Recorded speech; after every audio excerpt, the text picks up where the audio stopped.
अस्सलाम वालेकुम स्टूडेंट्स। आज हम लोग चैप्टर नंबर 1 की एक्सरसाइज 1B स्टार्ट करेंगे। आप अपने सामने अपनी बुक को एक दफ़ा खोल लीजिएगा ताकि हम लोग जैसे जैसे क्वेश्चन मैं स्टडी करूँ आपको भी पता हो कि मैं क्या पढ़ रही हूँ और कौन सा क्वेश्चन सॉल्व कर रही हूँ।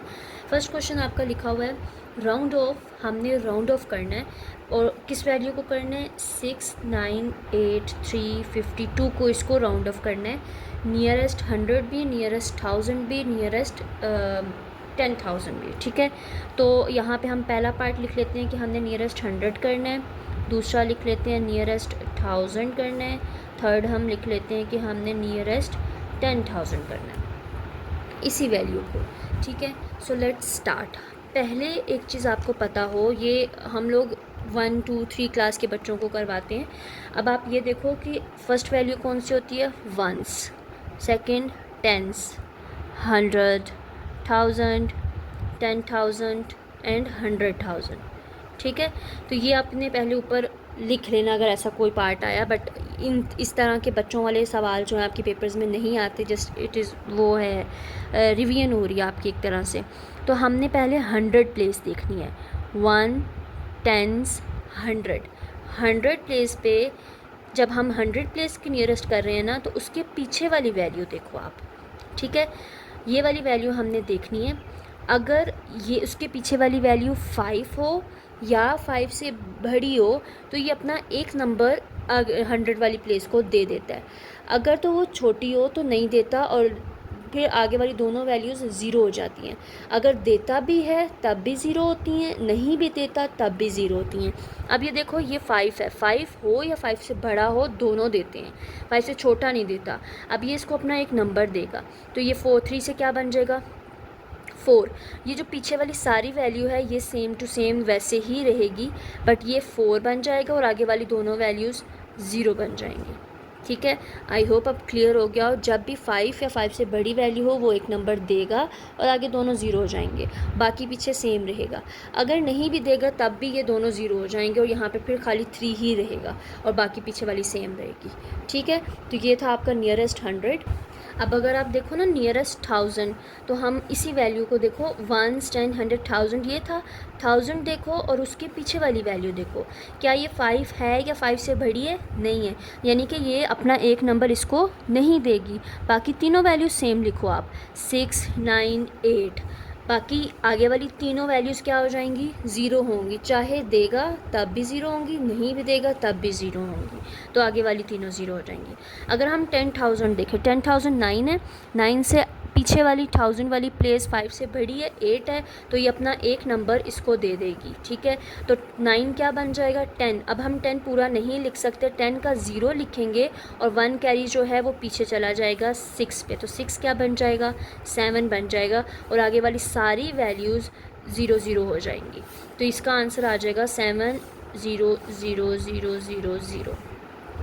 ठीक है, आई होप ये क्वेश्चन क्लियर हो कि जब भी उसके जो हम नियरेस्ट 10 कर रहे हैं, 100 कर रहे हैं, 1000 कर रहे हैं, तो हमने उसके पीछे वाली वैल्यू देखनी होती है। अगर वो 5 हो या 5 से बड़ा हो तो वो अपना एक नंबर उस वैल्यू को दे देता है और ख़ुद ज़ीरो बन जाता है और उसके आगे वाली वैल्यू भी ज़ीरो होती है और जो पीछे वाली होती हैं वो सेम ही रहती हैं।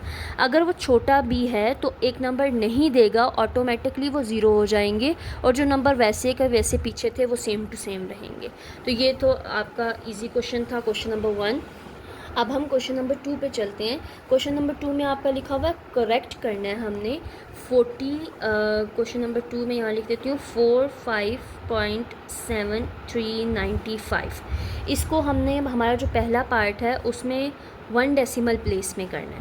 मतलब इस क्वेश्चन को हमने 1 डेसिमल प्लेस में करना है। सेकेंड पार्ट में हमने करना है the nearest whole number, the nearest whole number. Third में हमने करना है 3 डेसिमल प्लेस। ठीक है, तो अब इसी वैल्यू को 1 डेसिमल प्लेस, 1 डेसिमल का मतलब होता है कि पॉइंट के बाद एक वैल्यू उसके नियरेस्ट होट। ठीक है, तो ये हम ऑटोमेटिकली, हमें पता 1 डेसिमल प्लेस मतलब पॉइंट के बाद एक डेसिमल वाली वैल्यू होनी चाहिए। तो इसका आंसर हमारा सीधा ही आ रहा है 1 डेसिमल प्लेस का 45.7। ठीक है, अब अगर आप आगे देखो the nearest whole number, whole number का मतलब होता है पॉइंट से पहले वाली जितनी भी वैल्यूज़ होती हैं आपकी लेफ़्ट हैंड वाली, वो होल नंबर कहलाती हैं। पॉइंट के बाद वाली जितनी वैल्यूज़ होती हैं वो आपकी डेसिमल कहलाती हैं। तो होल नंबर हमारे पास क्या हुआ, पॉइंट से पहले। अब हमने जो ऊपर एस्टिमेट या राउंड ऑफ देखा, तो यहाँ पे अगर 5 हो, 5 से बड़ा हो तो वो अपना एक नंबर पीछे देता है ना। तो ये 5 से बड़ा है 7, तो अपना एक नंबर इसको दे देगा, तो ये 6 बन जाएगा। तो हमारा इसका नियरेस्ट जो होल नंबर है वो आएगा 46। नियरेस्ट क्यों, मैंने उससे एक कैरी क्यों लिया, क्योंकि उन्होंने खुद बोला था कि आप नियरेस्ट करो होल नंबर को। तो होल नंबर तो पॉइंट से पहले है, बट 7 ने उसको अपना एक नंबर दिया क्योंकि मैंने राउंड ऑफ किया उसको। तो हमारा आंसर आ गया 46। अब 3 डेसिमल प्लेसेस, इसने क्या कहा है कि आपने करना है 3 डेसिमल प्लेस। पॉइंट के बाद की वैल्यू डेसिमल होती हैं 1 2 3 यहाँ तक, ठीक है। बट अब ये देखें आप, ये 9 है तो ये अपना एक नंबर इसको देगा ना, 9 4 को देगा, क्योंकि हमने नियरेस्ट कर रहे हैं, हम लोग राउंड ऑफ कर रहे हैं, तो ये इसको देगा। तो यानी कि ये हमारा पॉइंट के बाद 45 तो पहले आप लिख लो, 7 भी लिख लो। 9 ने जब इसको नंबर दिया तो ये क्या बन गया 4, और ख़ुद की ये क्या बन जाएगा 0। तो ये इसका आंसर आ जाएगा कि ये नियरेस्ट 3 डेसिमल प्लेस हुआ।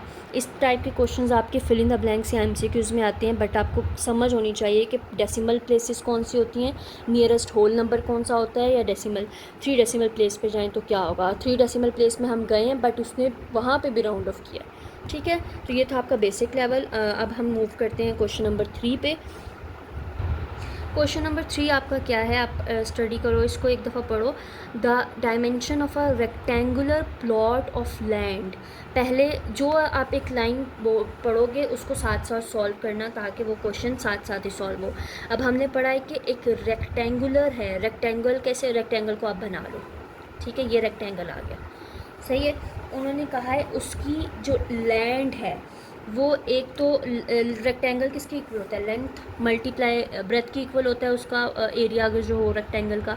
तो एक आपकी लेंथ आ जाएगी, एक आपकी ब्रेथ आ जाएगी। सो ये नीचे वाली जो है ये आपकी कहलाएगी लेंथ, ठीक है। ये जो साइड है ये आपकी कहलाएगी ब्रेथ, सही है।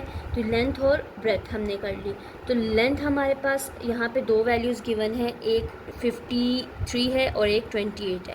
अब दोनों में से कहीं भी लिख सकते हो, आंसर हमारा ठीक ही आएगा। तो लेंथ हम इक्वल रख लेते हैं कि ये हमारे पास 53.7 है, और क्योंकि लेंथ हम ज़्यादा है, जो लंबी है ना, तो हमारे पास एक तो 28 है, तो 28 ब्रेथ क्या होगी, छोटी, तो इसलिए हमने ये भी चीज़ देखनी है साथ। वैसे तो आंसर आपका ठीक ही आएगा, बट आपने ये भी ध्यान में रखना है कि जो चीज़ ज़्यादा है, लंबाई में लेंथ ज़्यादा है, तो इसीलिए हम ज़्यादा वैल्यू जो है 53 वो इसी की होगी, और जो ब्रेथ छोटी है तो उसकी वैल्यू छोटी ही होगी। तो अब उन्होंने पहला हमें जो क्वेश्चन दिया है, हमने ये डाटा बना लिया एक तरह से। फाइंड द पेरीमीटर, आपने क्या फाइंड करना है, पेरीमीटर फाइंड करना है, किसका, रेक्टेंगल का पेरीमीटर। रेक्टेंगल का फॉर्मूला आपको, अगर इसका फॉर्मूला मैं पहले बता देती हूँ, एरिया ऑफ रेक्टेंगल का फॉर्मूला होता है, area of rectangle equal to length multiply breadth होता है। जब इसका हम पेरीमीटर फाइंड करें उसका फॉर्मूला होता है 2l प्लस ब्रेथ। ये याद रखना है आपने, ठीक है। तो ये अब आपने पहले क्वेश्चन में पेरीमीटर फाइंड करना है और उसको नियरेस्ट 10 मीटर के इक्वल रखना है। तो इसी फॉर्मूले में ये वैल्यूज़ को आप पुट कर दो, आपका पेरीमीटर आ जाएगा। और हमने जो आंसर आया उसको 10 मीटर के इक्वल भी रखना है। तो अब यहाँ पे पुट करो, 2 फार्मूले का ही है, एल हमारे पास क्या है 53.7 प्लस ब्रेथ हमारे पास क्या है 28.3, ठीक है। मैंने इनको अब प्लस किया तो हमारे पास इनको प्लस करने से 82 आया, फिर 2 से इसको मल्टीप्लाई करवाएंगे तो वो 164 मीटर आ जाएगा, ठीक है। लेकिन ये आंसर नहीं है, उन्होंने क्या कहा था, आपने आंसर निकालना है 10 मीटर में। 10 मीटर हम 10 राउंड ऑफ करो, तो ये क्या अपना एक नंबर देगा, 5 है, ये 5 से बड़ा नहीं है, छोटा है तो नहीं देगा ना। तो ये बन जाएगा 1, ये खुद ही ऑटोमेटिकली 0 हो जाएगा। तो 160 मीटर जो है हमारा इसका आंसर आया, ठीक है। ये था आपका पार्ट 1। पार्ट 2 में उन्होंने कहा है आपने एरिया फाइंड करना है और उसको नियरेस्ट 100 करना है। एरिया का फॉर्मूला क्या है, अभी हमने लिखा लेंथ मल्टीप्लाई ब्रेथ, लेंथ को ब्रेथ से मल्टीप्लाई कर दो, आपका आंसर आ जाएगा, ठीक है। यहाँ पे हम सॉल्व कर लेते हैं।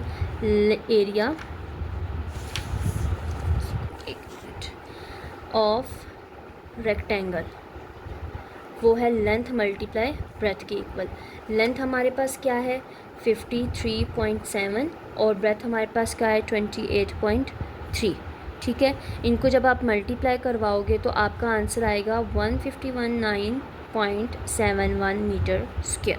ठीक है, ये तो आंसर आ गया, बट उसने कहा है नियरेस्ट 100 मीटर स्क्वायर के इक्वल करना है, आपने नियरेस्ट करना है इसको। अब आप देखें पॉइंट के बाद वाली वैल्यूज़ को हम नहीं देखेंगे, हम जो होल नंबर है उसको देखेंगे। नियरेस्ट 100 1s 10 100, तो 100 से पीछे वाली वैल्यू देखते हैं, वो 5 से छोटी है तो ये अपना नंबर नहीं देगा, तो ये ऑटोमेटिकली दोनों वैल्यूज़ क्या हो जाएंगी 0 0 और पीछे वाली सेम ही रहेगी। सो ये मीटर स्क्वायर आपका इसका आंसर आ गया। ठीक है, ये बस एक दफ़ा आपने कॉन्सेप्ट क्लियर करना है कि नियरेस्ट कैसे कैसे सॉल्व करने हैं, बाकी आपके आंसर्स होते जाएंगे। अब जो आपका क्वेश्चन नंबर 4 है उसमें भी आपने राउंड ऑफ करना है, जैसे हमने क्वेश्चन नंबर 1 में किया था सेम एज इट इज़ वैसे ही करना है। अब आप फर्स्ट क्वेश्चन देखो 4.9 ए पार्ट है इसका, 4.918 मीटर को हमने नियरेस्ट करना है 0.1 मीटर के।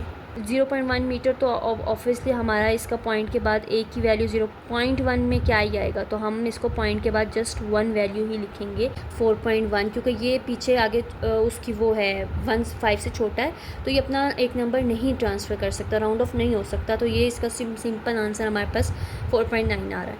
अगर हम बी पार्ट देखें तो 9.71 सेंटीमीटर को नियरेस्ट सेंटीमीटर करना है, नियरेस्ट सेंटीमीटर। अब सेंटीमीटर क्या होता है, अब आप देखो सेंटीमीटर की तो पूरी वैल्यू है, बट आप इसमें जो पॉइंट से पहले वाली वैल्यू है वो होगी चेंज, राउंड ऑफ होगी।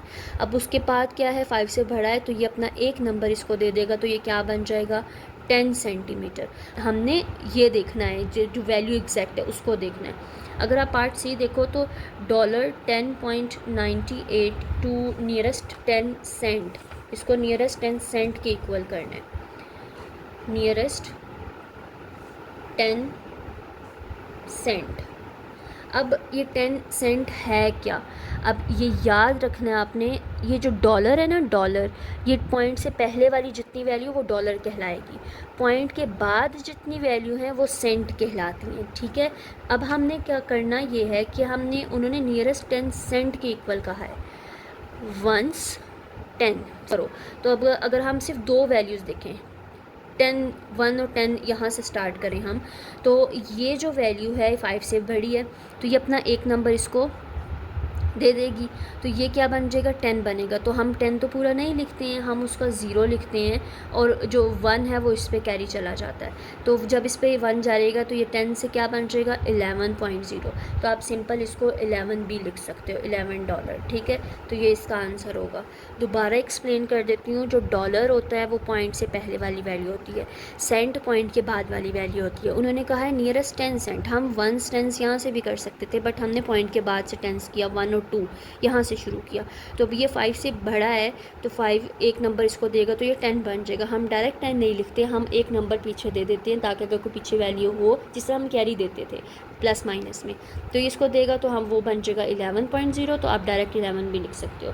So this is your answer. और अगर हम इसका आखिरी पार्ट देखें पार्ट डी, तो उसमें उन्होंने कहा है कि 6.489 kg को नियरेस्ट करें आप 100 kg के। सो अगर आप इसको सॉल्व करो तो आपका आंसर क्या आएगा 0.01। इसको सॉल्व करने से ये आ गया।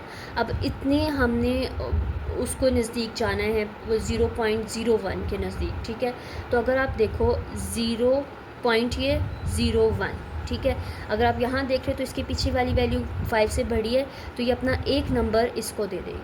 ठीक है, तो ये 9 से क्या बन जाएगा 6.8 से क्या बन जाएगा 49 kg। याद रखना है 0.01, पॉइंट के बाद समझ लो ये 0 है, ये पॉइंट है, ये 0 है, ये 1 है, इसके पीछे वाली वैल्यू से हमने राउंड ऑफ किया। सेम अगर आप यही मेथड ऊपर अपनाओ ना 0.1, 0 ये पॉइंट, ये 1 ये, तो इसके ऊपर वाली इसके पीछे वाली वैल्यू हमने देखी कि ये 5 से छोटा है तो ये ऑटोमेटिकली 4.9 ही रहेगा। ठीक है, तो ये था आपका क्वेश्चन नंबर 4 और यहाँ पे आपकी 1B जो है वो कंप्लीट हो गई। इस एक्सरसाइज से ज़्यादातर कुछ नहीं आता, इसमें से MCQs और फिल इन द ब्लैंक्स आमतौर पर पूछी जाती हैं कि राउंड ऑफ करो तो क्या वैल्यू आएगी, क्या है। तो ये बस आपको बेसिक कंसेप्ट इसका क्लियर होना चाहिए। दूसरी चीज़, इसमें ये जो हमने एरिया का फार्मूला, रेक्टेंगल का फार्मूला और पेरीमीटर का फार्मूला ये याद रखना है आपने, ये अगले एक्सरसाइज में भी सॉल्व होगा।